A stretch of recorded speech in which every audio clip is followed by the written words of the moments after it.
Somewhere between a parking garage downtown and a dirt track that hasn't seen pavement in 40 miles, there's a gap almost no factory vehicle has properly closed.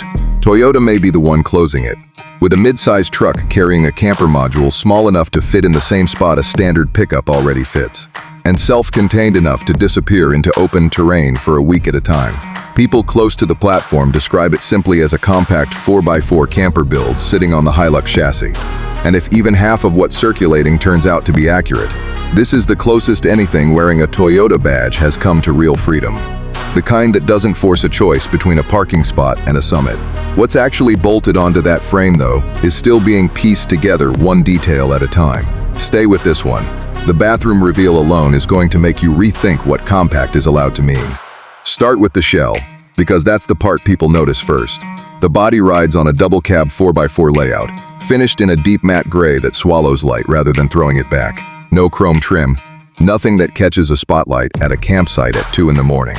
Bolted directly to the bed sits a hard-shell composite canopy, reportedly built from a fiberglass reinforced panel system chosen specifically because it doesn't expand and contract the way aluminum does across a 60-degree swing between a desert afternoon and a mountain night.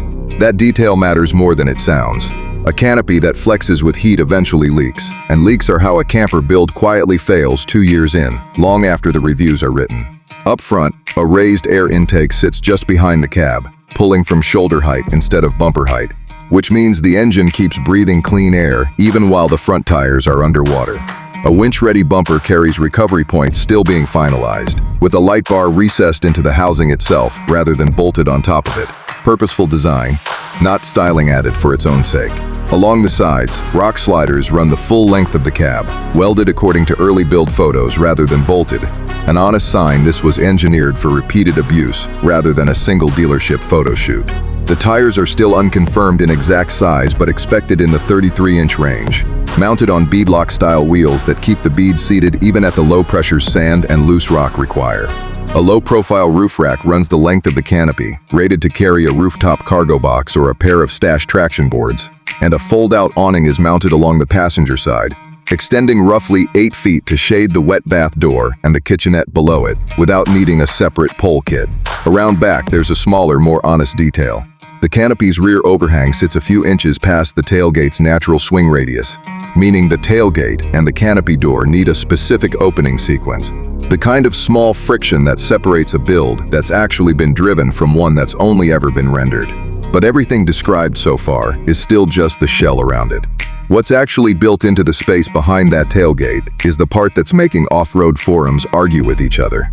Underneath, the platform carries a 2.8-liter turbo diesel 4-cylinder, the same global Hilux unit, tuned here to an estimated 201 horsepower and roughly 500 newton-meters of torque, routed through a 6-speed automatic and a selectable 4x4 transfer case, with a locking rear differential as standard rather than optional. That last part matters more than the horsepower number.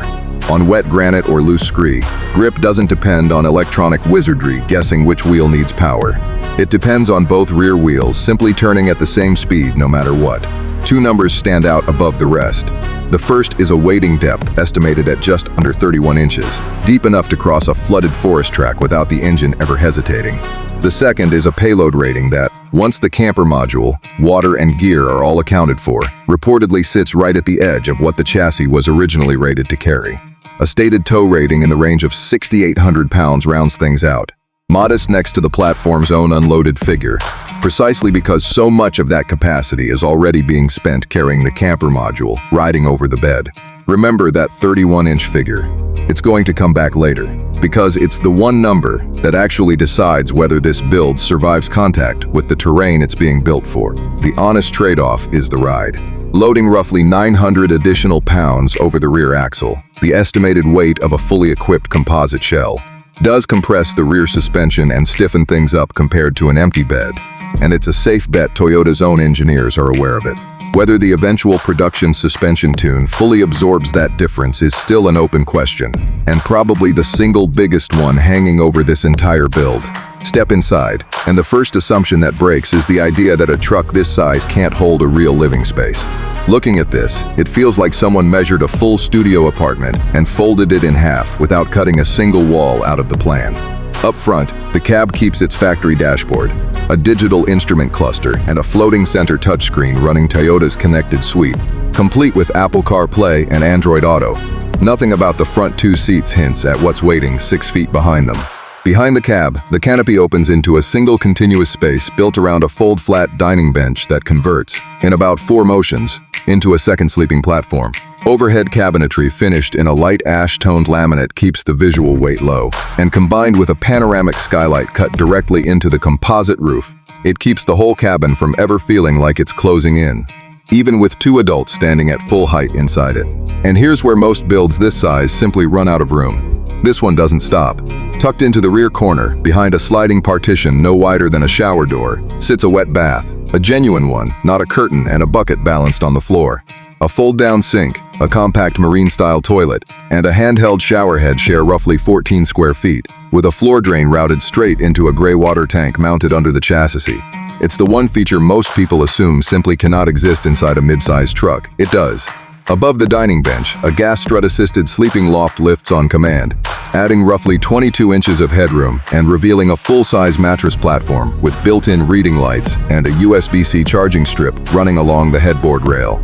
Blackout blinds roll down over the skylight glass in under 10 seconds, dark enough that whether it's 6 in the morning or midnight outside stops being something the cabin tells you. Ventilation comes from a roof-mounted fan positioned directly above the shower zone, pulling humid air out before it ever reaches the sleeping loft's mattress fabric. A detail that sounds minor until you consider how many small builds fail specifically because of trapped moisture and mildew. A slide-out kitchenette sits opposite the wet bath, a 2-burner stove, a 12-volt compressor fridge, and enough hidden drawer space for a week of dry goods without anything rattling loose on washboard roads. Here's a detail that hasn't made it into most of the early coverage. The auxiliary battery bank is reportedly isolated from the starter battery through a physical relay rather than a software-managed system. A deliberate, almost old-fashioned choice that means the camper's lights, fridge, and water pump can never quietly drain the battery the engine needs to start. No app, no firmware update required, just a switch that physically can't fail silently. The compressor fridge itself is a 65-liter, dual-zone unit, refrigerator and freezer, pulling under 40 watts on average. Low enough that the solar array alone can reportedly keep it running indefinitely, on all but the shortest winter days. 2 rooftop solar panels rated at a combined 300 watts keep that battery bank topped up while parked, while a 24-gallon fresh water tank and a matching gray water tank keep the whole system self-contained for an estimated 4 to 5 days without needing a refill. Battery charge, water levels, internal temperature, all of it reportedly routes through the same connected suite running the dashboard screen up front, which suggests the cab and the camper were designed by people actually talking to each other, rather than 2 departments working in isolation. The build is also said to carry Toyota Safety Sense as standard, adaptive cruise control, lane departure alert, automatic high beams, and a pre-collision system with pedestrian detection. Safety hardware that, on a vehicle this loaded and this size, is doing more work than it ever would on an unladen truck. But none of that, the solar, the water tanks, the safety suite, answers the one question that's been sitting underneath this entire video since the first photo leaked. What does something like this actually cost to put in a driveway? Start with what's verifiable. The Hilux this build is based on has a real public US starting price, around $32,000 for a 4x4 double cab turbo diesel, already sitting on dealer lots this year. That part isn't speculation. What gets added after that is where the numbers get murkier. Conversations circulating around small batch expedition conversion shops put a fully equipped build like this. Canopy, wet bath, solar, water systems, and all, somewhere between $54,000 and $68,000, depending on how far the water capacity and the battery bank get pushed. That range rules a few people out, and rules a lot of people in. This isn't built for someone chasing horsepower numbers or towing capacity. It's built for someone who wants to leave a city on a Friday afternoon and not explain to anyone where they went until Monday. Solo travelers who don't want an RV payment, couples who'd rather spend a weekend 3 hours off-grid than 3 hours in traffic to a rental cabin, remote workers who've realized their laptop doesn't actually care what zip code it's sitting in, and national park regulars who've grown tired of pitching a tent in a parking lot lit up by floodlights. People who priced out a full-size camper van at some point and quietly decided the size was the actual problem, not the budget. If that sounds closer to your life than a typical truck buyer's, this is probably the build you've been quietly hoping someone would confirm. Subscribe now if you want to be here the moment it either gets confirmed or officially denied. Put all of it together. The composite canopy that doesn't warp in heat.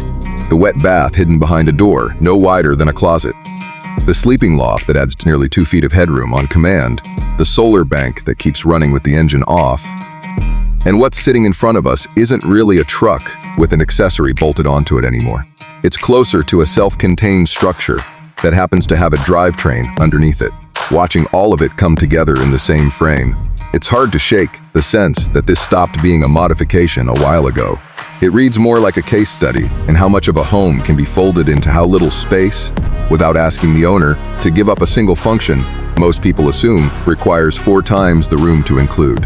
That weighting depth from earlier, just under 31 inches, on a chassis now carrying nearly 900 pounds more than it left the factory with, stops being a spec sheet number here. It's the number that decides whether a Friday afternoon decision to keep driving past the pavement actually holds up, or ends with a winch and an apology. On paper, at least, it holds up. What Toyota may be sitting on is a lesson in remarkable versatility. Not the biggest build out there, not the loudest one, just possibly the most complete. What once felt genuinely impossible, a full working bathroom and bedroom folded into a mid-size pickup without losing the ability to park it outside a downtown apartment, no longer does. No production timeline has been confirmed, and Toyota has neither acknowledged nor denied any of it, which, for a build this specific, is unusual in itself. Early chatter circulating in supplier and conversion shop circles points to a limited first run, possibly under 1,000 units, before anything wider ever gets greenlit. None of this is confirmed by Toyota directly, and until it is, everything in this video stays exactly what it's been from the first minute, a very well-informed estimate. So here's the actual question worth answering in the comments. Would you trade a normal truck payment for something you could disappear into for a week at a time, bathroom, bed, and all? And if a build like this is the kind of thing that keeps you watching, the next one already lined up pushes the water capacity even further, with a fully enclosed shower stall in place of the wet bath. That one's coming next.